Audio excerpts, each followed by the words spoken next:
Aujourd'hui, on va les tester, le Mi Band 6, et oui, une évolution du Mi Band 5 de chez Xiaomi, et on va voir vraiment si ça vaut le coup de changer, si c'est un bon bracelet connecté ou non.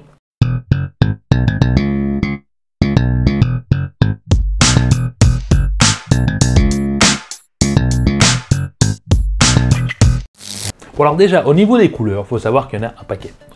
On a noir, bleu, orange, olive, jaune et ivoire.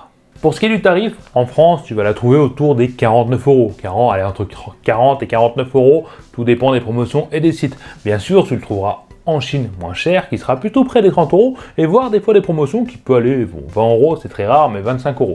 Voilà, j'aurais mis les liens bien sûr en dessous si tu vas les voir, il y aura sûrement des promotions, en tout cas, c'est les meilleurs magasins que j'aurais trouvé. Et puis nous, bah là, on va déballer tout ça. Déjà au niveau de la boîte, bon c'est sympathique, faut dire, c'est sympa, bon il y a les informations principales, on est sur le modèle chinois, mais ça sera la même chose. Bon après j'ai un petit peu galéré à l'ouvrir, mais une fois que c'est fait, tu vas tomber sur la montre, sur le bracelet qui est dans un sachet plastique, c'est pas extraordinairement beau, on est d'accord. Et en cherchant au fond, on va tomber sur la notice qui est en chinoise, mais si tu l'achètes en France, tu auras la notice en français. Ensuite, tu vas tomber sur le chargeur, si tu cherches bien, qui est magnétique, et ça c'est une bonne nouvelle. Bon comme tu peux le voir, je l'avais au poignet en fait, oui. Je fais les choses bien, tu vois. Alors mon premier ressenti quand je l'ai eu en main, sérieusement pour le tarif des 30 €, on va partir là-dessus, c'est un produit qui a une qualité vraiment admirable. Pour ce tarif, on est sur un bracelet qui fait qualitatif, qui est bien fini, on a un bracelet plutôt agréable, qui est pareil que le Mi Band 5, si tu regardes bien, mais ça reste agréable, c'est doux, c'est solide, ça respire la qualité. Bravo Xiaomi pour ça. À savoir aussi que tu peux le changer, il suffit de décrocher la partie centrale et bien sûr changer de couleur. Donc comme je t'ai dit, toutes les couleurs, tu peux en avoir même d'autres sur AliExpress. Je t'aurais mis des liens en description si tu veux aller faire des achats, te faire plaisir, il y aura ce qu'il faut. Après niveau design, ça a quand même un petit peu évolué. C'est vrai que l'écran est plus grand, en tout cas plus bordelais, on va dire ça comme ça. Ça fait plus joli, il est un tout petit peu plus grand le Mi Band, et j'aime bien le côté design, même si c'est un bracelet connecté, c'est pas forcément ma tasse de thé. Et si j'aurais voulu faire ce jeu de mots, j'y serais jamais arrivé. La seule évolution réelle, c'est qu'on n'a plus de boutons tactiles en dessous sur l'écran que sur le Mi Band 5, il y en avait. Pour ce qui est du confort, c'est aussi très bien. Là, ça n'a pas forcément évolué, on le ressent presque pas, il est ultra léger, ça passe très bien, comme je l'ai dit au début, le bracelet est très confortable, on a le même style d'attache, tout simplement avec un clip, et ça ne se déclipse pas tout seul. Ça, c'est quand même bien fait. Même si on peut trouver que le bracelet peut être un peu limite au niveau de la longueur, c'est avec les très très gros poignets, je pense que vous serez un peu limité. À savoir aussi qu'on a une étanchéité de 50 mètres, donc on est plutôt tranquille là-dessus, il n'y a aucun problème, donc c'est 5 ATM. Tu peux aller plonger, tu peux aller faire ce que tu veux. Bon, si tu ne le sais pas encore, l'écran qui est dessus, c'est un écran AMOLED et qui dit écran AMOLED, on a une résolution de 326 pixels et donc une dimension de 1,56 pouces. Et comme tu le sais, les couleurs sont juste parfaites, le rendu est super bien, le tactile est vraiment sensible, il n'y a vraiment aucun problème sur cet écran, même au niveau de la luminosité, je n'ai pas vraiment de défaut à les trouver, j'en ai un petit parce qu'on n'est pas sur une luminosité automatique, et c'est vrai que ça peut être gênant de mettre toujours à fond pour être au soleil, ou de rabaisser quand à l'intérieur, ou alors mettre entre les deux, mais c'est peut-être pas assez lumineux au soleil, sachant qu'il va quand même jusqu'à 450 nits, donc c'est confortable, mais c'est vrai que la luminosité automatique, ça aurait été un vrai point positif. Rassure-toi, tu as une option dans l'application ou sur la montre, je sais plus où exactement, mais ça y est, ça diminue la luminosité à partir de l'heure où tu auras choisi. Moi le soir, la luminosité est vachement réduite, donc c'est clairement mieux. Pour ce qui est de l'efficacité du retour de poignet, alors oui, c'est réactif, ça réagit même très bien, ça fonctionne pratiquement tout le temps, mais sache que si un jour le retour de poignet est capricieux, je ne sais pour quelle raison, tu as juste à cliquer 2 fois sur l'écran pour l'allumer et tu le recouvres avec ta main pour l'éteindre. Et c'est une option vraiment très bien, ça t'empêche de tourner le poignet comme un idiot pour essayer d'avoir l'heure ou ta notification, il suffit de cliquer 2 fois sur l'écran, discrètement. Petit défaut aussi, comparé au Oppo Mi Band Style que j'ai testé juste ici, c'est que là si tu remets le poignet à sa place, l'écran va rester allumé, quoi. Il n'y a pas de détecteur, comme quoi tu remettais le poignet à sa place. Un tout petit défaut. Et si tu as envie d'aider la chaîne à évoluer, n'hésite pas à cliquer en dessous sur je m'abonne, la cloche de notification. Comme je t'ai dit, ça m'aidera à évoluer, ça aidera à grandir et tu feras partie de la communauté. Et aussi Insta et Facebook, faut y aller. Là, faut y aller. Pour ce qui est des fonctionnalités, alors on va aller voir ça. Faut savoir que pour l'installation, c'est très simple. C'est vrai que j'en ai pas parlé au début, mais tu as juste à télécharger l'application que je te mets ici, je la mettrai aussi en lien. C'est Mi Fit, je crois qu'elle s'appelle. Je ne vais pas dire de bêtises.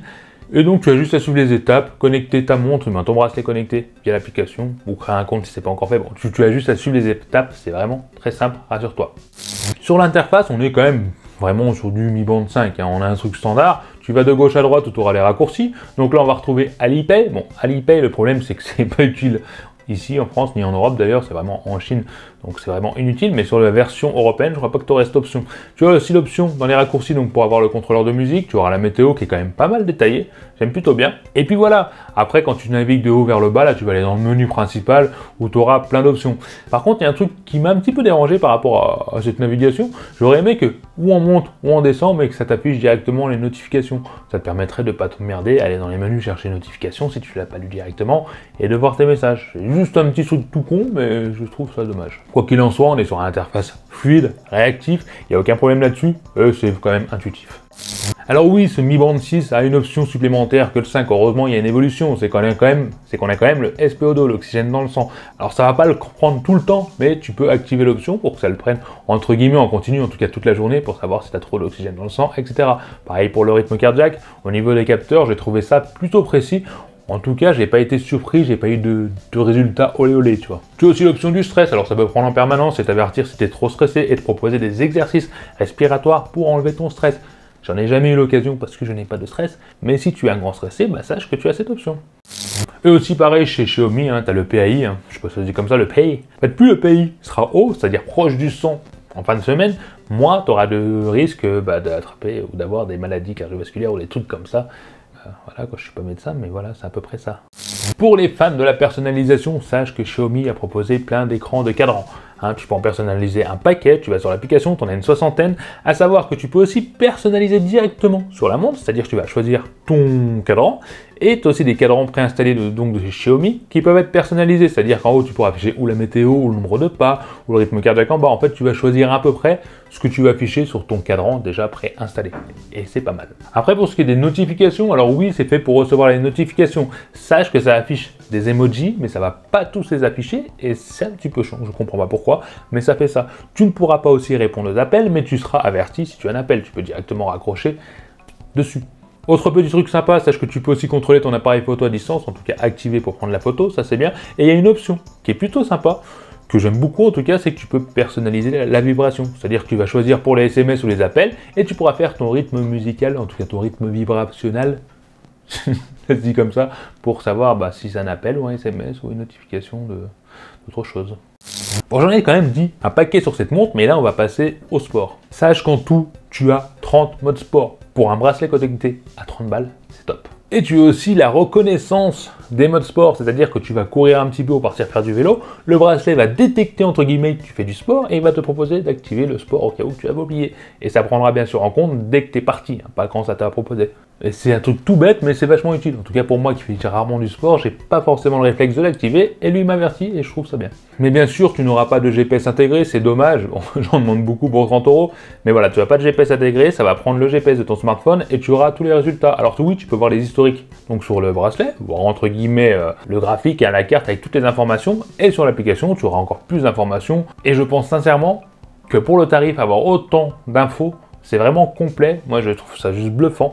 Et ça peut plaire à beaucoup de monde, même des sportifs, ça pourrait leur suffire. Mais il y a un gros défaut. Ouais, il y a un défaut qui m'enquiquine, pour pas dire de gros mots. C'est que dans les paramètres, quand tu vas les régler, je sais pas, dans les luminosité ou quoi que ce soit, vu que c'est un grand paramètre, et c'est pas affiché directement, il n'y a pas un raccourci, tu dois attendre que ça défile pour comprendre quel est ce paramètre. Et je trouve vraiment ça terriblement chiant. Alors oui, je suis super chiant aussi, autant que le paramètre. Mais ouais, non, ça peut être gênant. Ça peut être gênant, donc il fallait que tu le saches. Je vais quand même un petit peu te parler de l'application, même si maintenant c'est connu, mais c'est complet. Ouais, alors que ce soit au niveau du sommeil, tu as tout le sommeil paradoxal, je crois que ça s'appelle comme ça, le sommeil profond, le sommeil léger, tu sauras tout sur ta nuit et tu auras même les informations, ce qu'il faut améliorer ou ce qui est vraiment pas bien et ce que tu risques entre guillemets si tu dors comme ça toute ta vie ou si tu n'as pas dormi assis. Voilà. Il y a plein d'informations intéressantes, c'est vraiment complet. Pareil sur le rythme cardiaque, tu auras le graphique sur l'application, c'est tout affiché, sur le stress, tu as un petit peu tout, l'application est intuitive. Moi je trouve ça agréable. Je me suis pas dit, purée, elle est où cette option, je ne trouve rien, c'est le bordel. Non, c'était intuitif, c'était plutôt simple, tu as vraiment tout par rapport au cadran. Tu as pas mal de petits trucs à faire un tour, d'ailleurs tu peux la télécharger même si tu n'as pas acheté la montre, tu pourras aller faire un tour pour voir si elle te plaît. Pour ce qui est de l'autonomie, alors ce Mi Band 6, ouais, j'ai le derrière entre deux chaises pour être poli. Parce que je l'ai trouvé moins performant que l'ancienne version, le Mi Band 5. J'ai tenu 7 jours, j'ai réussi à la 10 jours, mais c'était dur surtout avant la mise à jour. Oui, parce qu'ils ont mis une mise à jour et c'est vrai qu'elle consomme un petit peu moins, Mais c'est pas ça, on n'est pas aussi performant que l'ancien modèle, je sais pas pourquoi, peut-être parce que l'écran est plus grand, mais c'est pas exceptionnel, ouais. C'est pas la meilleure autonomie que j'ai connue. Après, ce qui est bien, c'est que tu peux la charger directement sans enlever le bracelet, c'est magnétique, tu mets dessus, en plus ça t'affiche l'heure, avec le pourcentage, bon, ça va que c'est réussi. Après la recharge, ça va prendre un paquet de temps, tout dépend de ton chargeur que tu vas utiliser. Moi c'est sur PC, ça prend plus d'une heure. Plus d'une heure, ouais. Conclusion, ce Mi Band 6, est-ce qu'il faut l'acheter? Alors si tu as le Mi Band 5, franchement, perds pas ton temps, à part si tu as une promotion, c'est vrai que tu vas pas te ruiner avec ça, mais voilà, ça m'a pas fait le côté waouh, je m'attendais un petit peu plus. Par contre, si tu n'as pas de bracelet connecté et que tu hésites, ouais, vas-y, parce que tu vas carrément pas le regretter, tu ne peux pas regretter d'acheter ce Mi Band 6, vu toutes les options qu'il propose, c'est carrément complet, c'est super bien fini, c'est vraiment un très bon bracelet connecté, et ça m'énerve de dire ça de chez Xiaomi, mais c'est vrai qu'il y en a un paquet, il y a Oppo qui en propose, comme je t'ai dit que j'avais testé là, il y a d'autres marques, et celui-là reste pour moi presque le moins cher, donc c'est vraiment le bracelet à acheter ou à offrir si tu as envie, mais c'est un très bon produit, très peu de défauts, voilà. J'espère que cette vidéo t'a plu, n'hésite pas à mettre ce pouce bleu si c'est le cas, et je te dis à la prochaine vidéo, tout qui tient, bye. Allez, à vous, t'as aimé la vidéo. Lâche-moi un petit commentaire en dessous pour me dire ce que t'en penses. Abonne-toi, sinon tu seras marabouté par les yeux de tout qui Chien toute ta vie. Viens vite me rejoindre sur les réseaux sociaux et mate ma dernière vidéo juste ici. Allez, je compte sur toi pour la prochaine vidéo. Bye bye.